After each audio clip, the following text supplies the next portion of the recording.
Pitchfork. Sign in. Search. Albums. The Tortured Poets Department / The Anthology. Taylor Swift. Taylor Swift, The Tortured Poets Department. 6.6.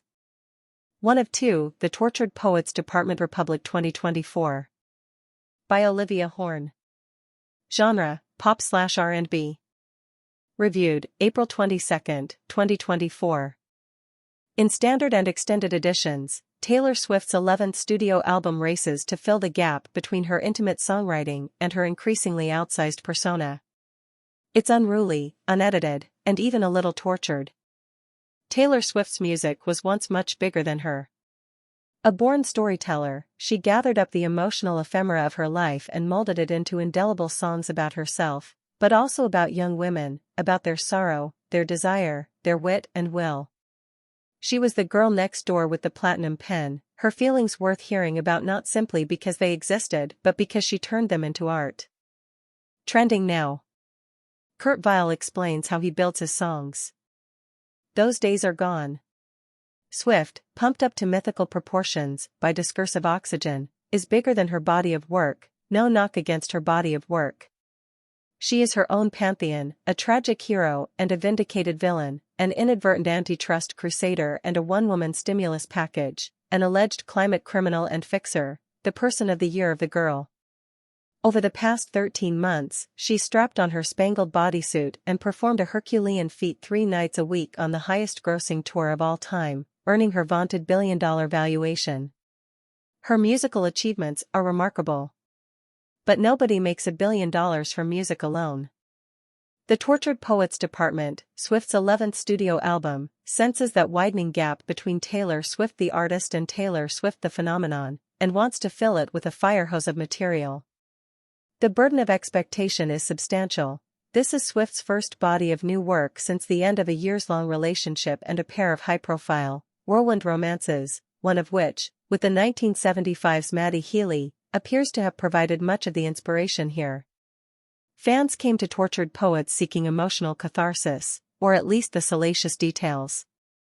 Swift, it seems, wanted the comfort of familiarity. Returning to Jack Antonoff and the National's Aaron Dessner, her primary songwriting and producing partners of the last several years, Swift picks up threads from Folkmore and Midnights without quite pulling anything loose.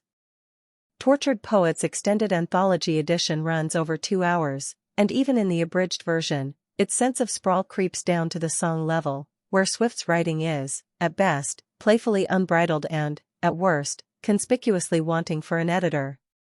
The winking title track, a joke about its subject's self-seriousness, makes fun of the performance of creative labor, which is funny, given the show that Swift is putting on herself.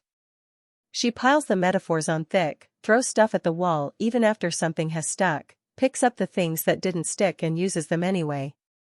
Advertisement.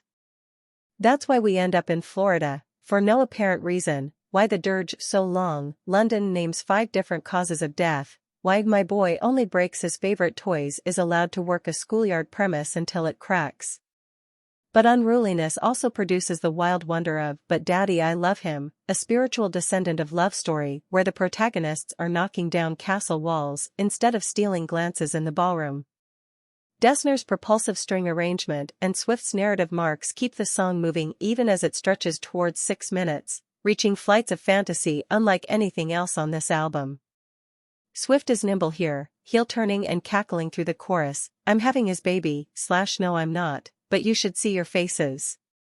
Perhaps she's after a sort of text painting, an effort to reflect the all-consuming, uncontainable nature of her sordid affair in the shape of the music itself. Perhaps she is playing with scale, drawing a contrast between a relationship's brevity and its broad impact.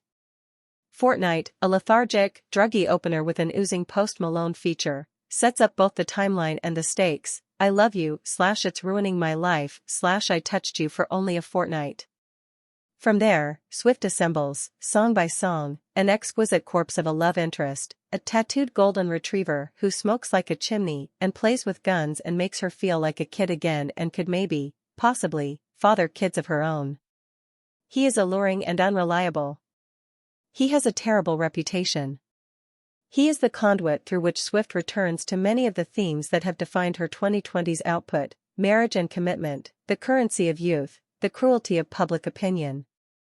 There is a clear emphasis here on vulnerability. It's an effort to rub some of the varnish off of Taylor Swift the commercial product and focus on Taylor Swift the tender, unlucky romantic with whom we fell in love so many years ago.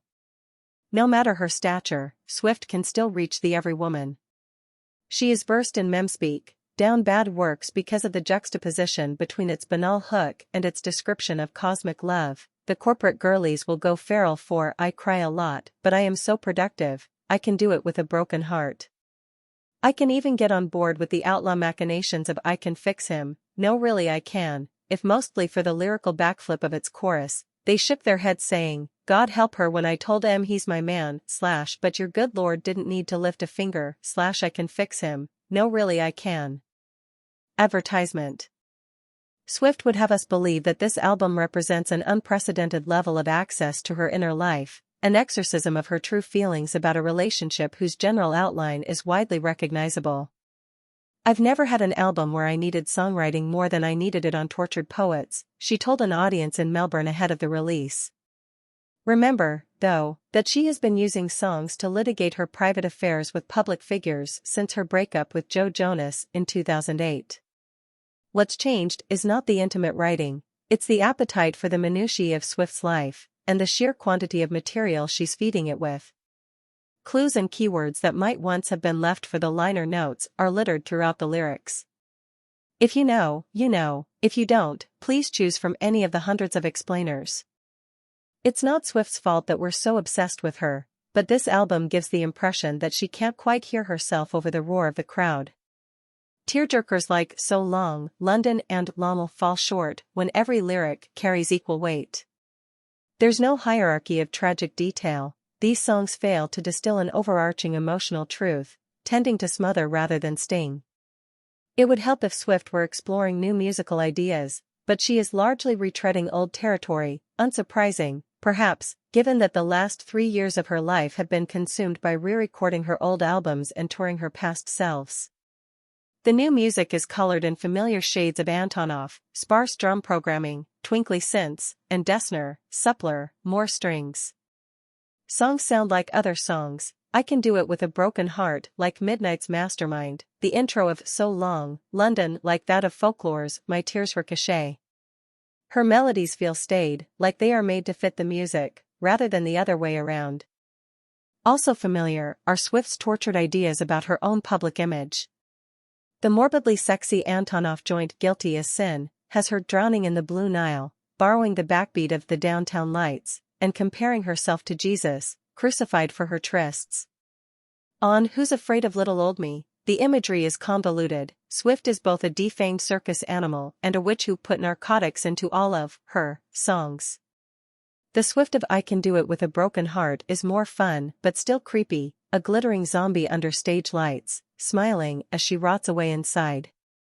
Advertisement. Swift the workhorse, Swift the beacon of capitalism, Swift on a never-ending conveyor belt between the stage and the studio. This is the Swift that brings us the Tortured Poets Department, the anthology, maximally bloated with 15 additional songs. Those that stand out mostly do so for the wrong reasons. There's the one that borrows its premise from Olivia Rodrigo, but executes it less skillfully, the one where Swift dwells on her resentment toward Kim Kardashian, the one with that weird lyric about racism in the 1830s. This data dump release strategy is not at all unique to Swift, it's a concession to the modern music economy, which incentivizes artists to batch as many songs as possible, in as many packages as possible, to juice streams and sales. I look back fondly on the more modest tactics of our song, the last track on Swift's debut, where she literally sang "Play It Again" in the final chorus. If Swift believes that output for its own sake is what she has to offer, she underestimates her gift. Listeners who believe that her every ounce of experience is inherently interesting, because she was the one to have it, misunderstand her as well. Taylor Swift doesn't need a whole album to tell the story of a relationship, she only needs one song, sometimes even one line. She almost has it in Tortured Poets' title track, with the tossed-off brilliance of "We're Modern Idiots." She's nearly there with the vignette, which needs a bit more burnishing, about her man slipping a ring from her middle to her eager left ring finger at dinner. You can see what she's chasing here, the moment in time that triggers a flash of feeling that lasts forever, the sort of thing people call Swiftian. We've been students of Swift's poetry for years. The lesson of the tortured poets department is not to push through the pain, it's to take the time to process it.